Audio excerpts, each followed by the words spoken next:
Karma. Does it exist? And if it does, then how does it work? Let's break it down.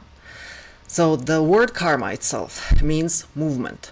So any movement that you ever create, if whether it's physical movement, emotional movement, or mental movement, that impulse of a thought or of a wish or of an intention, all of this information, any impulse that you've ever created, is recorded. So no information is ever lost in this universe. Everything is recorded, and this sum of all of your actions, physical, mental, emotional actions throughout this lifetime and all of your previous lifetimes since the beginning, all of that information is carefully recorded. Your every step, your every movement is recorded and stored in one file, and that file is called karma. That is a sum of all of your actions. That's, in other words, that is your full history. That is a full description of who you are. It's like a technical description of your consciousness. Like, it has all the details of everything that you've ever been, done, wanted, felt, wished for, and so on. So that description, that file, let's use that terminology, that file with all that information is your karma, and at the same time, that is you. Because you, as you are incarnated right now, you are a reflection of everything that you've ever been. So you are a reflection of your karma.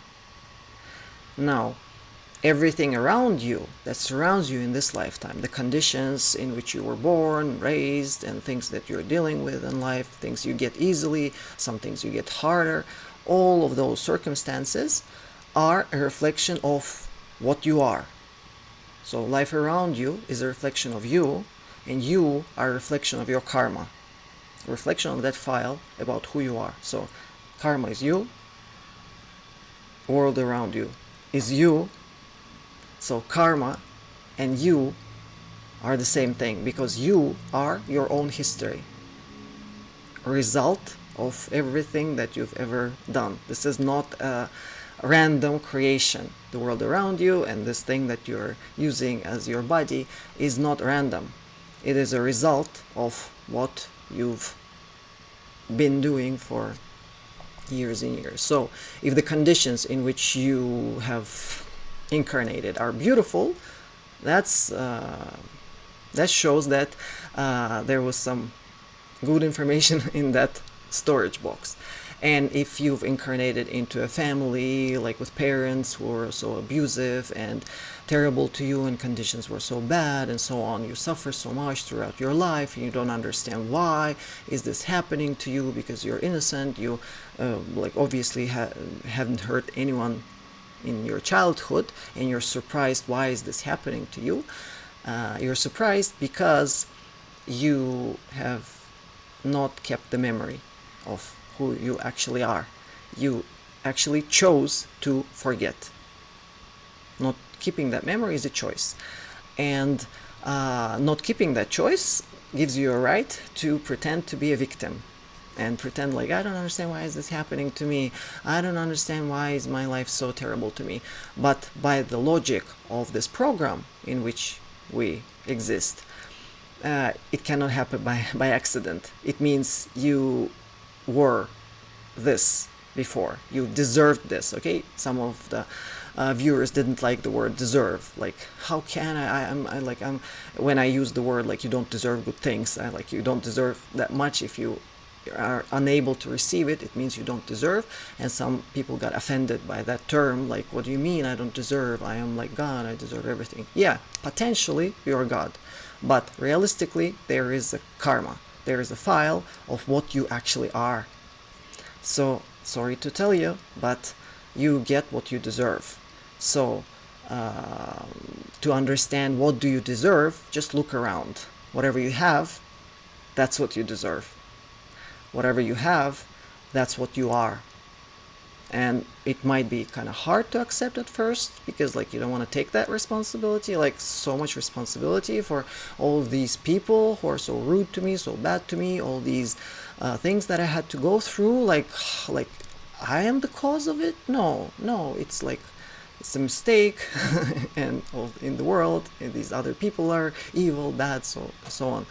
But when you understand, that's emotional part of it. Okay, if we go into morals and emotions, we can discuss and cry about your difficult childhood if you want. But if we speak technically, then this is the fact. The program is written in such a perfect way that no information is lost. All the information is carefully stored, and you, when you incarnate, you bring all of that information with you. You can look at it also as the idea of DNA, for example. In that DNA, everything is recorded. Everything that you are and everything that you were and can be in that little file. So you can look at the DNA as a very compressed file of information about everything that you deserve and everything that you are and everything that you've been. That compressed file physically is presented to us in form of DNA. On the level that we are working, we can consider it to be like a file, just a file in which your every step, your every action is recorded.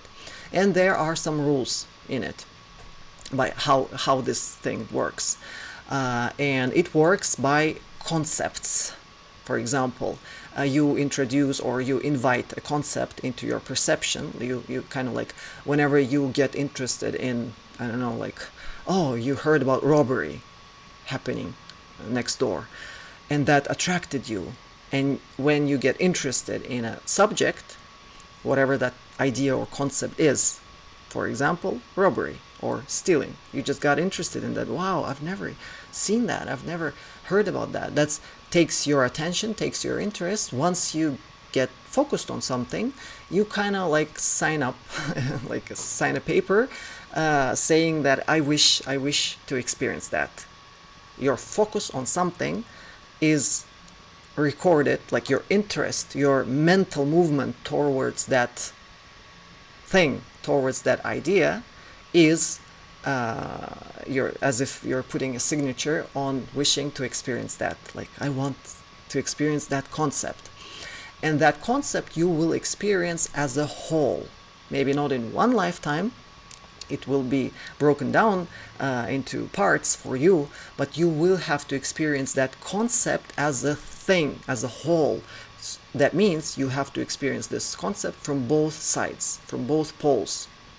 The good part of stealing and the bad part of stealing. So the good part is when you're stealing from someone and you run away and you're happy. That's the positive side, when nobody notices and you suddenly get rich and you just enjoy it and you never get punished and you just enjoy the rest of your life with just taking something. That's an idea, for example. That's one side of the stealing being good. And there are a lot of people who live by that idea and they're perfectly happy living that lifestyle. And there are, like, you would have to, once you introduce that concept into your life, once you invite that concept into your life, you make an announcement to the universe. I am now interested in exploring a concept of stealing or robbery. You introduce, it comes, and you have to, like, first you experience it from one side, then you have to experience it from the other. That is a must. That is how concept works. That's why I keep talking in using that term, concept, because there is like no concept is one-sided. Each concept is a structure as a whole, which has two poles, positive and negative. And you will have to experience both in order to experience the concept. And once you've introduced a concept in your life, you cannot say, like, quit halfway. You cannot just experience the positive side of the being like on the positive side of robbery and never experiencing the other side of it. There's just that you cannot break that rule. It's a program, it's written. Once you invite a concept, you live it, okay? And you will live it maybe not in one lifetime, but once you've invited it, it's recorded into your karma file. So this soul wishes to experience robbery from all possible aspects of it. So that opportunity will be given to you. Same happens with abuse, for example. Once you focus in this lifetime, you talk so much. There's some of the viewers who keep talking about abuse. I'm so suffering so much from abuse. You've put so much focus and so much of your attention and so much of your words, which is also action. You talk about abuse. That is like inviting that, like signing. Give me more.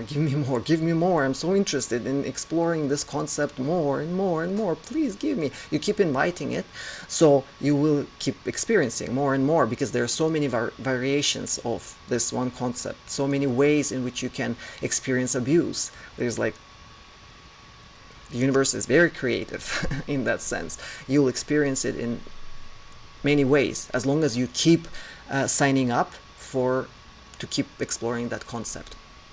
So I understand why you get stuck in that loop of feeling like sorry for yourself and feeling like a victim, blah, blah, blah. I understand, but I get that point. That can be fun at some point, can be dramatic. You can brag around how dramatic your life is. That is a thing that very popular among people. But if you actually do want to change something, you'll have to go through this uncomfortable phase where you cannot keep playing that role and get a different result. You'll have to, like, from that one pole of negative side of abuse, you'll have to shift your attention to the 0 point, the middle point, where like it doesn't matter, where abuse is not bad and not good. It's just the middle point. And then you have to either experience the other pole or restore your memory of already experiencing it. And that's how this whole thing closes. Like, then that karma is like, you can write that off the list. This soul is done with that one. Next. That's how you work with karma. If you wish to work with karma, things you don't like, we work by acceptance and focusing on remembering. And that is the hard part, because the whole thing with memory is kind of complicated, because first of all, you choose not to remember most of your past, all of your incarnations, because it is a very heavy file. Like, to remember about it all the time, it's like hard. All the things that you've ever done as a fish, everything that you've ever done as a tiger, everything that you've ever done as I don't know, all the terrible things that you've done as a warrior. Maybe you've killed so many people when you were in like dark times, you were defending your motherland, and so then you went through so many different experiences, and some of them might have been traumatic, dramatic, and that's heavy. If you just keep remembering all of that, that takes a lot of space. So you choose, just switch off that thing. Just, you know that it's kept in the file anyway for you, so you can live a life. Technically, you can just go through the whole life experience without ever needing to look into that file, as what people talk about as looking into Akashic records or restoring the memory and doing regressions and all that. So Akashic records is that file of what you are, and you can live your life, actually whole life, without ever looking into that file. Just live and life will go on. A lot of people just do that successfully. So if you do want to work with it, you start working, first of all, with understanding the concept, the idea of concepts and paradoxes, that every concept has within a paradox, that every thing that you perceive has two sides, two poles, negative approach and positive approach. And in order to get rid of a specific type of experience from your life, you have to close that. You have to perceive a paradox. Understand that if you are a victim of abuse, that is an unpleasant paradox, but it means you have been abusing people for a long time. So if you've been abused as a child, it means you have abused your children before. I know that doesn't sound very comfortable, and not everyone will be ready to accept, but it's all up to you. I'm not forcing, I'm just giving you information. If you choose to work with your karma, you will have to start accepting responsibility for what surrounds you, because what surrounds you is a reflection of you.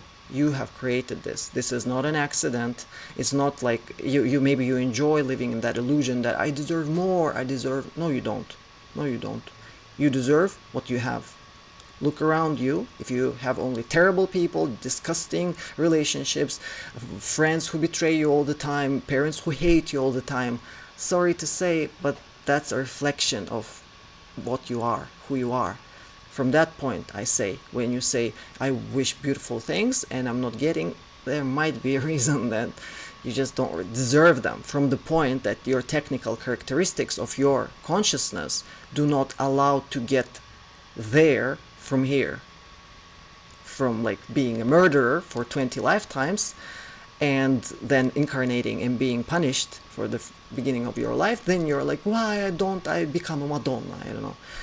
And like you have to pay for that stuff because it's like you signed up for it. Like it's not punishment. It's not like universe is punishing you for bad things. There's no bad or good things for the program. It's a program. It's a robot. It doesn't have morals or emotions. It operates in concepts. You signed up for a concept of abuse. You have to experience both sides of it. So from that perspective, if you look at your childhood and if you look at your relationships with parents who you say like they're so bad to you and abusive, or some of them maybe left you when you were a kid and you were left for adoption, or parents died when you were little, how could that happen? How? Because that's what you have earned throughout your previous incarnations. And I hope the message is getting through. I'll try to give maybe some examples to just lighten up this conversation, because I've been loading you with some heavy information lately, and maybe like I don't want you to be overloaded, so I'll lighten up a bit by giving maybe some examples, at least one that I had on my mind today, about a story, like how we create karma. Like you don't have to be a bad person to create bad karma. You can just not like be not fully aware of yourself, and that's enough. This story, to lighten up the conversation, happened. This happened when I was just entered the university, and we were going there like with a group of students who like all applied and won the scholarship from my country, from my city, and we were supposed to fly to this new city for us, and camp was not ready for us. We were supposed to rent homes. So we agreed to break into couples and like groups of 2, 3 and rent together, so that just to share homes and save. So I've picked a girl who was from my hometown, and we agreed to rent the home together, and so we did. And we lived for like, I don't know, maybe 3 months or something, rented that place together, and everything was going fine for me, absolutely. I was just enjoying my first year at the university, and I was making so many friends, and I was enjoying my time and spending so much time outside with friends, and enjoying the university as much as I could. And on maybe like the 3rd month, we were taking some classes together with that girl, and we received an assignment at one of the classes to write an essay about, I don't remember the exact assignment, but it was something about emotions. Like you have to write it like a beautiful, it was some writing class, I think. So we're supposed to write an essay about a very powerful emotion that we have experienced recently. I didn't write, but I came to the class where my roommate, with whom I was staying, apparently wrote a very beautiful essay, and the professor was so impressed by her essay that she said that it was so amazing, it was so beautiful and so full of emotion, and like it was worth reading it in front of the whole class. And so we were like, wow, great, she's gonna read it. And she read her essay out loud in front of the whole class. And while she's reading, I'm listening, and I'm realizing that she wrote an essay about me. And in that essay, she's describing how terrible of a friend I am, and how betrayed she feels by me as being like her closest person in the world, but not being like a good friend at all, and hurting her and betraying her all the time. To say that I was shocked is like to say nothing, because I was not aware that we were friends. Understand how karma is created? The person's hurt, she feels totally betrayed, and she's like dramatizing it so much. She's apparently crying there alone when I'm leaving home, not taking her with me. She's crying, and she wrote this essay like a drama of the year. The professor's reading it to the class, and I'm not even aware that there was any kind of relationship between us. I thought we were just roommates. I thought we were just renting a place together to save money. Like, I never considered her to be my friend. Just this example, just to give you a like little understanding of how easy it is to create karma. So I created karma of betrayal without even having any awareness of it. The person was hurt. She felt betrayed. So that means in my contract, it was already written that I've signed up for betrayal. Somebody is supposed to betray me now just because I was not aware of it. I did it anyway. Aware or not, I did it. The person was so in love with me, so mesmerized by me, so I was supposed to take responsibility of her feelings, and I didn't care. I didn't notice. Just that is enough to create a situation for me in future where I will feel same about somebody, and the person will not even be aware and will not even notice. So that's how karma is created. Not always consciously do we ask for things. We just live. We just do stupid things. We just do normal things. We just do what we do, and karma is created. So, to your question, what is karma? The result of your every movement, every step that you've ever done is recorded, and it will be presented to you from the other side of the this paradox. So that was like a brief rest from the information. I hope it helped a little bit to lighten up and to give you the impression on the idea. So how do we work with karma? First of all, the most important idea about karma is that it is memory, it is information, it is awareness. In that case, I didn't have awareness, and that was enough to create future situations for me. Awareness is something that could be good to start developing.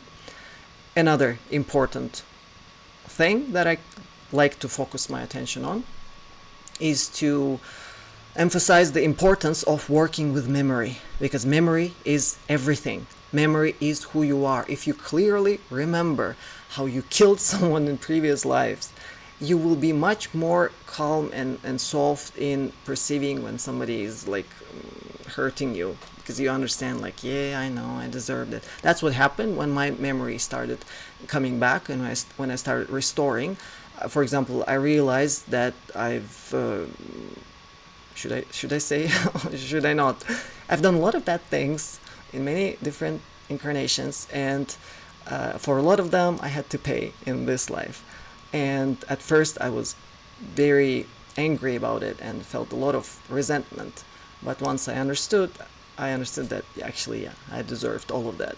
I did consciously and unconsciously. I've done a lot of interesting stuff, and in this lifetime I've paid for a lot of it. So that's memory is very important for working with karma.